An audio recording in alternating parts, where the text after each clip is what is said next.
नाज़रीन गिरामी अस्सलामु अलैकुम वरहमतुल्लाहि वबरकातुहू। सीधी बात के ताज़ा तरीन प्राइम टाइम में आप लोगों का इस्तकबाल है। नाज़रीन में अंसार अजीज़ नदवी आज के ताज़ा तरीन प्राइम टाइम में, इवनिंग प्राइम टाइम में आप लोगों के सामने कुछ वीडियोस रखूँगा। गुजरात की सूरत में एक मरतबा फिर जो है मज़दूरों का एहतिजाज हुआ है।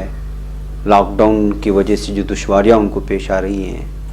हरियाणा में पुलिस ने वहाँ के मकामी लोगों को मारा है। ऐसी एक वीडियो जो चांदपुरा से आ रही है, अम्बाला के जुल्म सितम की कहानी उसमें बयान की जा रही है, वो भी देखते हैं। और तबलीगी समझ कर के कुछ लोगों को दिल्ली पुलिस उठा कर के लाए, क्वारंटाइन किया, बाद में चला कि वो नहीं है। और दिल्ली पुलिस के ज़रिए मुसलमानों की लगातार गिरफ्तारी पर अदालत भी आज गुस्सा कर बैठी है, उसकी भी एक रिपोर्ट आई हुई है। इसके अलावा अंडमान निकोबार से ताल्लुक़ रखने वाले जुबैर अहमद को सिर्फ एक ट्वीट करने की वजह से अरेस्ट कर लिया गया था। बाद में खबरें मिली वो हमारे सीधी बात के जो अदब का प्रोग्राम है उनके एडिटर और मशहूर शायर अजीज़ बिरगामी साहब के दामाद हैं, जो अंडमान निकोबार के जजीरे में रहते हैं। उसकी भी तफसीलात मैं आप लोगों के सामने रखता हूँ। जो इस वक्त ट्विटर में हंगामा मचा हुआ था उनकी गिरफ्तारी की वजह से, बड़े बड़े सीनियर जितने भी सहाफ़ी थे इस बात को लेकर के तशवीश का इजहार करते हुए ट्वीट भी किया है। सारी तफसीलात में जाऊंगा, आप लोगों के सामने रखूंगा। उससे पहले आप लोगों से दरख्वास्त है कि जिन लोगों ने हमारे चैनल को सब्सक्राइब नहीं किया, सब्सक्राइब कर लें। हमारी इन वीडियोस को दूसरों तक पहुंचाने में हमारी मदद करें, इदारे को मजबूत करें हर एतबार से। और नए अफराद जो जुड़ते जा रहे हैं वो अपने अहल व अयाल को, अपने महल्ले और बस्ती वालों को जो है सीधी बात के सब्सक्राइबर्स बनाएं, ताकि सच, सच्चाई, हक़ और हकीकत ज़्यादा से ज़्यादा तादाद में लोगों को पहुंच सके और इदारा मजबूत हो सके। आप लोगों की दुआओं से हर एतबार से मजबूत करने की कोशिश करें। बैकअप नाज़रीन, आइए सबसे पहले मैं आपको ये हरियाणा की एक वीडियो बताऊं। बताया जा रहा है कि ये हरियाणा के चांदपुरा अम्बाला की वीडियो है। एक उम्र रसीदा खातून का इंतकाल हो गया और बताया जा रहा है कि मुश्तबा कोविड-19 की बताई जा रही थी। उसको दफनाने के लिए जब ले जाया गया तो वहाँ के मकामी बाशिंदों के दरमियान और जो है पुलिस के दरमियान झड़प हो गई और बहुत सारे एतराज़ात हुए। इसकी इतनी ही तफसीलात आई हुई है एक हवाले से। ये बताया जा रहा है कि चांदपुरा अम्बाला की ये वीडियो है। इसमें आप देख सकते हैं पुलिस किस तरह से जो है आवाम से भिड़ रही है। किसी बात की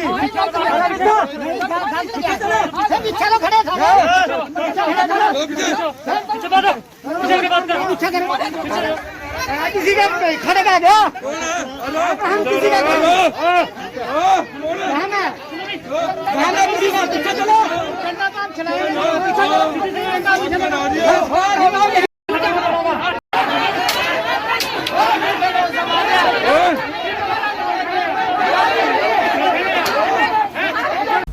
नाज़रीन आइए एक और वीडियो आपको दिखाऊं, सूरत ले चलूं। सूरत में एक मरतबा फिर हज़ारों की तादाद में लेबर्स, मज़दूर तबका जो है वो निकल कर के सामने आया है और अपने गुस्से का इजहार कर रहा है। ये भी खबरें आ रही हैं कि डायमंड बर्ड्स जो एक कंपनी है वहाँ पर जो है उस पर इन्होंने पथराव भी किया और उन्होंने मुतालबा किया कि किसी भी तरह से उनको जो है अपने अपने घरों को भेज दिया जाए।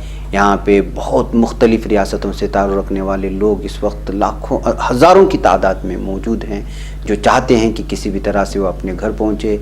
इन लोगों की अपनी तकालीफ़ है। हर जगह से यही ख़बरें आ रही हैं, हर इलाके से इसी तरह की ख़बरें आ रही हैं। हर रियासत में किसी न किसी तरह मज़दूर फंसे हुए हैं और छोटी मोटी तादाद में नहीं, लाखों की तादाद में पूरे रियासतों में इस वक्त फंसे हुए हैं। सबका वही मसला है, ना खाने पीने को है, ना जाने के लिए ट्रेन है। बड़े मसाइल हो रहे हैं। इसी बात को लेकर के एक मरतबा फिर ये सूरत में तीसरी मरतबा है जब मज़दूरों ने पूरी तरह से एहतिजाजी रास्ता अपनाया लॉकडाउन के दरमियान में। बहरकैफ नाज़रीन आइए एक और ख़बर की जानिब जो अहम तरीन है मैं आपको ले चलता हूँ। ये निकोबार अंडमान की जजीरे से आई हुई ख़बर है। इनकी आमद हमारे दफ्तर में भी हुई थी। जुबैर अहमद हैं, ये एक सीनियर सहाफ़ी माने जाते हैं अंडमान निकोबार से। इन्होंने ट्वीट किया था ये कहते हुए कि क्यों उन लोगों को गिरफ़्तार किया जा रहा है या उन लोगों को क्वारंटाइन में रखा जा रहा है जो सिर्फ़ ऐसे जो लोग क्वारंटाइन में हैं उनको फ़ोन करते हैं جو پیشنٹس کوارنٹائن میں ہیں ان کو فون کرنے کی وجہ سے پولیس آتی ہے, فون کرنے والے کو اٹھا کر لے جا کر کے کوارنٹائن میں رکھتی ہے. اس طرح کیوں ہو رہا ہے؟ یہ سوال پوچھتے ہوئے زبیر احمد صاحب جو انڈمان نکوبار کی سینئر جرنلسٹوں میں جن کا شمار ہوتا ہے, انہوں نے ٹویٹ کیا. تو کیا ہوا پتا ہے اس میں کیا سوال تھا؟ کیا ایسی کون سی مصیبت آنے والی تھی؟ لیکن اس کے باوجود جو ہے جرنلسٹوں کو اور بالخصوص جن کے نام جب مسلمانوں کا ان کا تعلق ہوتا ہے تو کس طرح ان کے ساتھ رویہ اختیار کیا جاتا ہے. اور یہ ہمارے دفتر میں بھی ان کی آمد ہوئی ہے, اور یہ ہمارے ادب کے جو پروگرام چلتا ہے فکر و فن شعر و سخن, جناب عزیز بیڑگامی صاحب جو مشہور شاعر ہیں, بین الاقوامی مشہور شاعر ہیں, ان کے داماد ہیں, ان کو جو ہے گرفتار کر کے لے گئے. لیکن اب شام ڈھلتے ڈھلتے خبر آئی کہ جو ہے ان کو بیل مل گئی ہے. لیکن اتنی چھوٹی سی بات کو لے کر کے ان کو گرفتار کیے جانے پر جو ہے بڑے بڑے لوگوں نے, سینئر صحافیوں نے تشویش کا اظہار کیا. یہاں تک کہ جو ہے مختلف اس میں تعلق رکھنے والے لوگوں نے ٹویٹ کر کے جو ہے اس گرفتاری کے خلاف پوری طرح سے اپنے احتجاج درج کروایا ہے. بہرکیف دیکھتے ہیں کہ کیوں اس طرح سے جو ہے اس وقت ظاہر سی بات ہے کہ جو صورتحال اس وقت پیدا ہو رہی ہے, مختلف جو ہے آپ دیکھ رہے ہیں کہ دلی پولیس کا کیا رویہ ہے, اور بالخصوص کشمیر میں کتنی ہی صحافیوں کو گرفتار کر لیا گیا, اور وہ بھی UAPA کے تحت. تو ایسے حالات میں محسوس یہی کیا جا رہا ہے کہ ایک مخصوص کمیونٹی کے ہر طبقے سے تعلق رکھنے والے لوگوں کو نشانے پر لیا جا رہا ہے, ان کو ذہنی ہراساں کرنے کی کوشش کی جا رہی ہے. لیکن جتنا یہ لوگ کوشش کر رہے ہیں آوازوں کو دبانے کی, لیکن اسی طرح سے جو ہے لوگ ان کے سپورٹ میں بھی آ رہی ہیں, اور سوشل میڈیا میں بھی یہ ساری چیزیں سامنے آ رہی ہیں. بہرکیف ناظرین, آئیے ہم اگلی خبر کی جانب بڑھتے ہیں. اگلی خبر ہے دہلی پولیس نے جن مسلمانوں کو پکڑ کر کوارنٹائن کیا تھا ان کا تبلیغی جماعت سے کوئی تعلق نہیں, اس طرح کے بیان ایک آیا ہے. کورونا وائرس انفیکشن سے ہندوستان میں سبھی پریشان ہو چکے ہیں. اس درمیان تبلیغی جماعت کا ایشو خوب چھایا رہا. جگہ جگہ سے ان مسلمانوں کو پکڑ کر کوارنٹائن سینٹر میں ڈالا گیا جن کے بارے میں شبہ تھا کہ وہ تبلیغی جماعت کے جلسے میں شامل ہوئے یا پھر جماعت سے تعلق رکھتے ہیں. دہلی پولیس نے بھی 1 اپریل کو شمالی مشرقی علاقے سے زائد از 20 مسلمانوں کو تبلیغی جماعت جلسے میں شامل ہونے کے اندیشے میں اٹھا کر کوارنٹائن سینٹر بھیج دیا گیا. ان سبھی کا کورونا ٹیسٹ کرایا گیا اور رزلٹ سبھی کا نیگیٹو برآمد ہوا. دلچسپ بات یہ ہے کہ ان میں سے کوئی بھی تبلیغی جماعت کے جلسے میں شامل نہیں ہوا تھا, اور نہ ہی کوارنٹائن میں بھیجے گئے لوگ جلسے میں شامل کسی دیگر شخص کے بارے میں جانکاری رکھتے تھے. قابل ذکر ہے کہ جن مسلم نوجوانوں کو وزیر آباد دہلی پولیس ٹریننگ اکیڈمی واقع کووڈ-19 کوارنٹائن سینٹر میں رکھا گیا ہے, ان میں سے کم از کم 20 لوگوں کا 2 بار کورونا ٹیسٹ ہوا اور وہ نیگیٹو پائے گئے. ان میں سے تقریباً 8 افراد شاستری پارک میں رہتے ہیں, جبکہ بقیہ کا تعلق کھجوری خاص سے ہے. واضح ہے کہ یہ وہ علاقہ ہے جہاں مارچ 2020 میں قومی راجدھانی دہلی کے سب سے بھیانک قتل عام کا مشاہدہ کیا تھا. بہرحال جن مسلم نوجوانوں کو گرفتار کیا گیا تو ان کی عمر تقریباً 19 سال تھی, اور ایک نوجوان تو کچھ دن پہلے ہی بلند شہر سے لوٹا تھا. جب ان بچوں کو گرفتار کیا گیا تو کسی کا رابطہ ان کے گھر والوں سے نہیں رہا, کیونکہ پولیس نے ان کے موبائل فون ضبط کر لیے تھے. موبائل انہیں جمعہ کے روز اس وقت دیے گئے جب کوارنٹائن سینٹر سے ان کی آزادی کا پروانہ ملا. تو دیکھیے ناظرین کہ جو ہے کورونا کے نام پر کس طرح کی زور و زبردستی ہو رہی ہے, اس طرح پر جو ہے کسی کو بھی اٹھا کر کے کوارنٹائن کیا جا رہا ہے. یہ اس پر بھی جو ہے واقعی میں تشویش کرنے کی بات ہے, اور اس پر بھی جو ہے ہمارے لوگوں کو سوال کرنے کا حق بنتا ہے کہ آخر کیوں اس طرح دلی پولیس کر رہی ہے اور وہاں کا طبی عملہ. ناظرین آئیے اسی پولی ایک طرف یہ ہے کوارنٹائن کے نام پر, کورونا کے نام پر ایک طرف ہراساں کیا جانے کا یہ سلسلہ دہلی میں چل رہا ہے, تو دوسری جانب مسلمانوں کی لگاتار گرفتاری دہلی پولیس کر رہی ہے اور عدالت اس پر برہم بھی ہوئی ہے. جی ہاں, لاک ڈاؤن کے ماحول میں لگاتار دہلی پولیس کے ذریعے مسلمانوں کی گرفتاری کی خبریں سامنے آ رہی ہیں. دراصل لاک ڈاؤن کے دوران دہلی فساد کی جانچ کا بہانہ بنا کر دہلی پولیس مسلمانوں کو گرفتار کر رہی ہے, اور اس پر روک لگانے کے لیے جمعیت علماء ہند کے جنرل سیکریٹری مولانا محمود مدنی نے دہلی ہائی کورٹ میں ایک عرضی داخل کی تھی, جس پر پیر کے روز سماعت ہوئی. جسٹس سدھارتھ مردر اور جسٹس سنگھ کی 2 رکنی بینچ نے مولانا محمود مدنی کی عرضی پر سماعت کرتے ہوئے سختی کے ساتھ پولیس کو حکم دیا ہے کہ جو گرفتاری ہوئی ہیں یا مستقبل میں جو بھی ہوں گی اس کو انجام دیتے وقت DK باسو بنام ویسٹ بنگال حکومت 1977 مقدمے میں سپریم کورٹ کے ذریعے طے کردہ گائیڈ لائن پر عمل کیا جائے. بینچ نے سماعت کے دوران اپنے حکم میں یہ بھی کہا ہے کہ جن لوگوں کو گرفتار کیا گیا ہے وہ ذیلی عدالت میں ریگولر بیل یعنی مستقل ضمانت کے لیے درخواست دے سکتے ہیں. اس سلسلے میں آئندہ سماعت کے لیے عدالت 29 جون کی تاریخ مقرر کی ہے. नाज़रीन, याद रहे कि जमीयत उलमा हिंद ने अपने वकील अनूप जार्ज, जीवन चौधरी, एडवोकेट नयाज फारूकी और एडवोकेट तैयब के जरिए दिल्ली हाई कोर्ट में गुज़श्ता 22 अप्रैल 2020 को एक अर्जी दाखिल की थी। इस अर्जी में कहा गया है कि इस वक्त जब पूरा मुल्क कोरोना वायरस की ज़बरदस्त वबा से जंग लड़ रहा है, ऐसे में दिल्ली पुलिस फरवरी महीने में हुए फिरकावाराना फसादात के बहाने गली कूचे से मुस्लिम नौजवानों को गिरफ्तार करके जेल भेज रही है।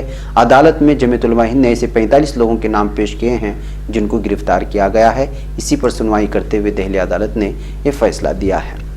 नाज़रीन, आइए चलते चलते आखिर में एक और खबर मैं आपको पहुंचा दूं। दुनिया में आज कोरोना वायरस के बारे में बहुत ही खौफ व हरास फैला हुआ है और तमाम अस्पताल अपने मरीजों के इलाज पर तवज्जो भी दे रहे हैं, लेकिन इसी के साथ ही अपोलो अस्पताल में दूसरे मरीजों पर भी तवज्जो दी जा रही है। और यहाँ मलेशिया से आई एक 10 माह की बच्ची का कामयाबी के साथ जिगर का ट्रांसप्लांट किया गया है।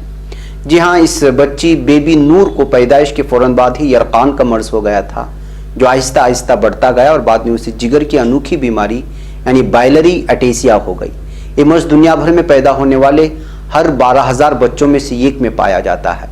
इसके अलावा नूर हेट्रोटेक्सी में भी मुब्तला थी, जिसमें गर्दन और पेट के अंदरूनी अज़ा का इंतज़ाम गैर मामूली होता है। इसका पेट और जिगर दरमियान में थे और दिल सीने के बीच में था। इस बच्ची की 2 माह की उम्र में कुआलालंपुर में एक कसाई सर्जरी हुई, जिसमें जिगर की निचली सतह बराह रास्त आंतों से जोड़ दी जाती है और आंतों की गलत गर्दिश को दुरुस्त करने के लिए पेट की सर्जरी भी होती है, लेकिन दोनों सर्जरी नाकाम हो गई। बच्चों के अमराज के माहिर डॉक्टर अनुपम सिबिल ने बताया कि अगर कसाई सर्जरी से यरकान का मर्ज ठीक नहीं होता तो जिगर का ट्रांसप्लांट ही वाहिद मुतबादिल होता है। नूर इस जुमरे में आ चुकी थी। नाकाम सर्जरी की वजह से उसका यरकान शदीद हो गया था और जिगर की नाकामी का शिकार हो गई थी। उसका पेट बहुत ही ज़्यादा बढ़ गया था और जिगर की मुनासिब तरीके से काम न करने की वजह से खून बह रहा था। वो मलेशिया में वेंटिलेटर पर थी। डॉक्टर नेरो गोयल ने बताया कि जैसे अहले खाना दिल्ली पहुंचे, मलेशिया से आने वाले तमाम मुसाफिरों को हुकूमत हिंद की हिदायत के मुताबिक कम से कम 2 हफ्तों के लिए क्वारंटीना में भेज दिया गया था और 2 हफ्तों के बाद जिगर का ट्रांसप्लांट करने का मंसूबा बनाया गया था। PPE समेत तमाम एहतियाती तदाबीर इख्तियार करते हुए उसका जिगर 31 मार्च को ट्रांसप्लांट किया गया। उसकी माँ ही डोनर थी। ट्रांसप्लांट के वक्त नूर का बाइलेरोबन 45 था, जो आम हालत में 1 से भी कम होता है। इसका वजन 9 माह की उम्र में सिर्फ 6.5 किलोग्राम था। हेट्रोटेक्सी, कम वजन, जिगर की नाकामी और दिल की हालत के पेश नज़र जिगर की इस ट्रांसप्लांट में ख़तरा ज़्यादा था, लेकिन डॉक्टरों की टीम ने इंतहाई पेचीदा हालात के माबैन इस मुश्किल सर्जरी को कामयाबी के साथ अंजाम दिया। बेबी नूर अब ठीक है। उसके तमाम आज़ा ठीक तरह से काम कर रहे हैं। उसे अब अस्पताल से छुट्टी दे दी गई है और उसके वालिदैन मलेशिया वापस जाने की मुंतज़िर हैं। तो नाज़रीन, लॉकडाउन के इस माहौल में जब आकर के क्वारंटाइन भी हो गया, क्वारंटाइन के बाद एक ऐसे ऑपरेशन जो मलेशिया में नाकाम हुए थे उसको यहाँ के डॉक्टरों ने कामयाब करके दिखाया है। इस वजह से भी जो है ये खबर इस वक्त सुर्खियों में बनी हुई है। भाई नाज़रीन, आज के प्राइम टाइम में इतना है। इंशाल्लाह फिर आपसे मुलाकात होगी। अस्सलामु अलैकुम रहमतुल्लाहि व बरकातहू।